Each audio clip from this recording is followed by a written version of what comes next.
ये है पूरी बात हुई।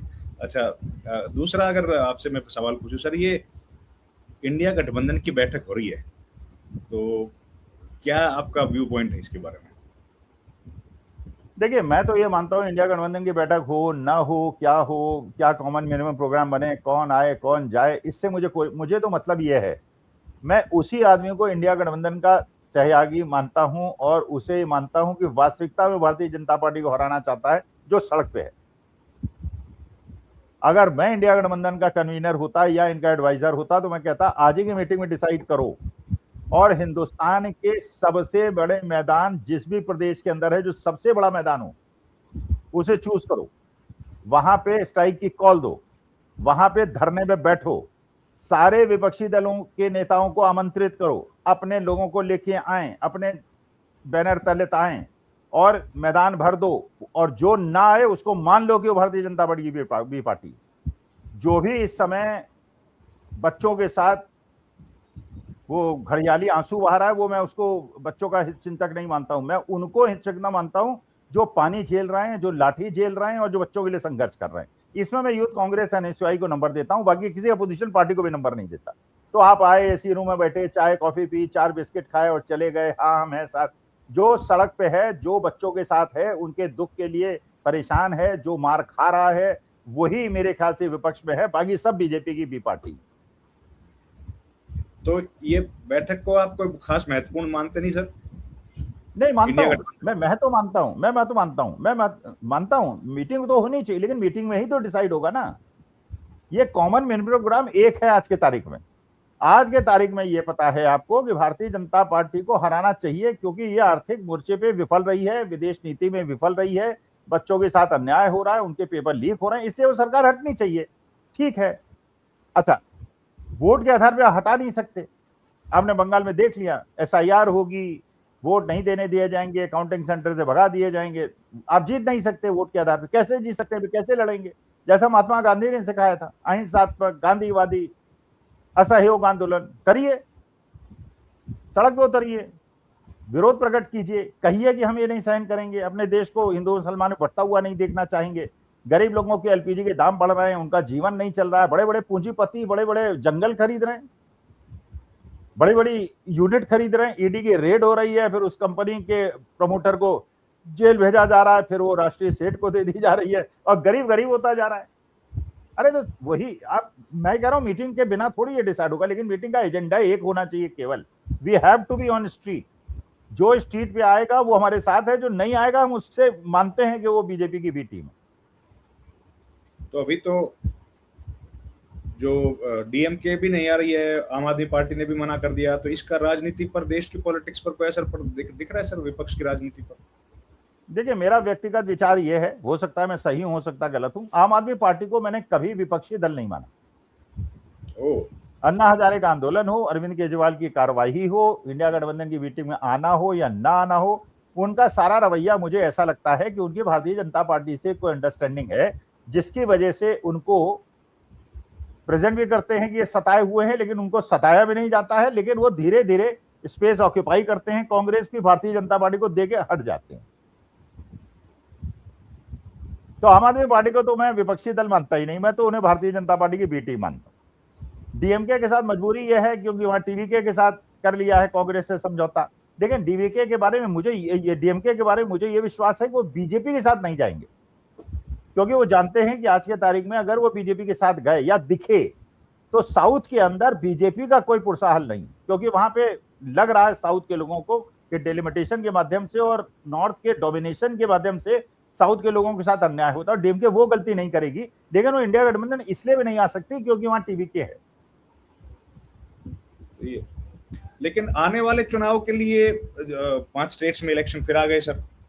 पंजाब में, उत्तर प्रदेश, उत्तराखंड, मणिपुर, गोवा, ये 5 चुनाव हैं, और उस 5 चुनाव के 6 महीने बाद गुजरात और हिमाचल भी है, तो 7 इलेक्शंस हैं, और इन 7 इलेक्शन के बीच में एक राष्ट्रपति का चुनाव है। तो उन सब चुनाव के लिहाज से भी क्या ये बड़ी महत्वपूर्ण है कि इतने लंबे समय के बाद एक बैठक हो रही है आगे की स्ट्रेटेजी के लिए? नहीं, बैठक में क्या हो रहा है ये तो एक बात है, बैठक में निर्णय क्या हो रहा है और उसका इम्प्लीमेंटेशन क्या हो रहा है ये इंपॉर्टेंट है। देखिए अगर इन्होंने कोई नया परिवर्तन नहीं कर दिया, और एक आध स्टेट दे देगी बीजेपी, में जानता हूं कोई छोटी सी स्टेट दे देगी अपोजिशन को, अब कौन सी देगी ये बीजेपी डिसाइड करेगी, जिससे कि जब ये कांग्रेस वाले कहें कि साहब बेईमानी हो गई, कहेंगे वहां जीते, वहां तो नहीं कह रहे कि बेईमानी हो गई, तो एक स्टेट दे देंगे, कोई छोटी सी स्टेट दे देंगे और बाकी बड़ी बड़ी स्टेट जीत जाएंगे। सबसे बड़ा खतरा मुझे पंजाब पे दिखाई पड़ रहा है, उत्तर प्रदेश पे दिखाई पड़ रहा है, वहां नहीं ये जीतने देंगे समाजवादी पार्टी को या किसी को। वहां भी कुछ अपने बाएं दाएं करके, खुद तो बीजेपी नहीं जीत सकती पंजाब में, लेकिन अपने किसी पिट्ठू को बिठा देगी, हो सकता है आम आदमी पार्टी को ही बिठा दे, और फिर उनको ब्लैकमेल करके अपने हिसाब से सरकार चलाए। लेकिन जब तक कोई निर्णायक परिवर्तन न हो जाए, तब तक चुनाव आयोग के माध्यम से कंडक्ट होने वाले इन चुनाव में निष्पक्ष चुनाव होगा, इसकी मुझे कोई संभावना नजर नहीं है। लेकिन ओपोजिशन अगर मिलेगी तो मुद्दों को देश भर में उठाने में कुछ मजबूती तो प्रदान करेगी सर। ये क्या पता कहां कर रही है, आज की तारीख में कहां कर रही है। अखिलेश यादव कहां दिख रहे हैं सड़क पे, तेजस्वी यादव कहां सड़क पे दिख रहे हैं, उद्धव ठाकरे कहां दिख रहे हैं, शरद पवार कहां दिख रहे हैं। भाई मीटिंग, अरे यार ग्राउंड लेवल पे जाके तुम्हें अपने कार्यकर्ता जो परेशान है आज की तारीख में, तो सब जानते हैं कि सबके बच्चे ही तो सीबीएसई में और नीट में उनके पेपर लीक हो रहे हैं, बीजेपी वालों के भी हो रहे हैं, वो एनसीपी वालों के भी हो रहे हैं, वो शिवसेना, तो परेशान तो है आदमी, घर के खर्चे उसके नहीं चल रहे हैं, लेकिन आप उनसे संपर्क ही नहीं कर रहे, आप अपने एयर कंडीशन रूम में बैठे हुए हैं। तो इसका मैंने उन्हें भी लगता है यार ये क्या हमारे लिए लड़ेंगे जब ये एयर कंडीशन रूम से निकलने को तैयार नहीं है। तो आप उसके बाद निकलिए, तो बाहर तो निकलिए, उनके साथ संपर्क तो कीजिए, कहिए कि आइए हम आपके साथ। लोगों के मकान पूरे पूरे टूट रहे हैं, दिल्ली में आप देखिए वो जोन बना के वो पता चले कितने मकान तोड़ रहे हैं। कहीं वो खान साहब के इंस्टीट्यूट पे वो अग्निशमक विभाग जो है वो ऑडिट कर रहा है, और यहाँ संगम विहार में होटल जल जाता है, वहाँ 50 होटल बने हुए हैं, कहीं एक सीढ़ी है जिससे जो लोग ऊपर जाते हैं नीचे जाते हैं, माने लेकिन हजारों, दिल्ली में अगर ऑडिट हो जाए हर कमर्शियल बिल्डिंग हर जगह, लेकिन खान सर को क्योंकि खान सर हैं वो, तो इसलिए उनका ऑडिट करके उनका इंस्टीट्यूट बंद कराना है। सही बात है। तो अब ये तो सर अखिलेश यादव को भी इस बात का एहसास तो होगा कि अगर चुनाव हारते ही, इस बार का चुनाव हारते ही उनकी स्थिति और ममता बनर्जी की स्थिति में कोई अंतर नहीं रहेगा, पार्टी टूट जाएगी। नहीं, अगर उन्हें समझ में आ जाता है अच्छा, नहीं समझ में आता तो वो जाने, उनका काम जाने। भाई देखिए मैं कोई राजनीतिक आदमी तो हूं नहीं, मुझे इलेक्शन तो लड़ना नहीं, ना मुझे अपनी कोई संभावना देखनी है। मैं तो देश के बच्चों के साथ, युवाओं के साथ हूँ, देश के साथ हूँ, भारत माता के साथ। तो मैं तो अपनी राय व्यक्त कर सकता हूँ, मानना ना मानना वो जाने, उनकी क्या मजबूरी है। वो कहेंगे अखिलेश यादव, मान लीजिए तेजस्वी कहें स्वामी साहब आप भाषण देते रहते हैं, आपको पता नहीं हमारे पे क्या मुश्किलें हैं, अगर हम ये करेंगे तो हमें ये उठा के अंदर कर देंगे, आपको तो नहीं करेंगे हमें कर देंगे, तो हमें मजबूरी में उनसे समझौता करना पड़ता है। अब उनकी मजबूरियां तो उन्हीं को पता है ना, मुझे थोड़ी पता है। नहीं पता नहीं, सही बात है आपकी, हमको तो क्या ही पता, और हमको क्यों पता करना है सर उनकी मजबूरियां को, वो जाने।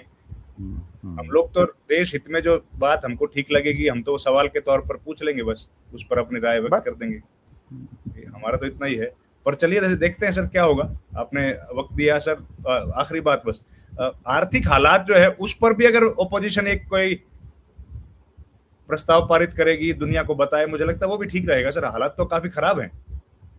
नहीं, उसके लिए प्रस्ताव की कोई जरूरत ही नहीं है। हिंदुस्तान का हर आदमी, हर गरीब आदमी, हर मध्यम वर्ग का आदमी, उसके लिए कोई प्रस्ताव की जरूरत ही नहीं है। He is facing the heat.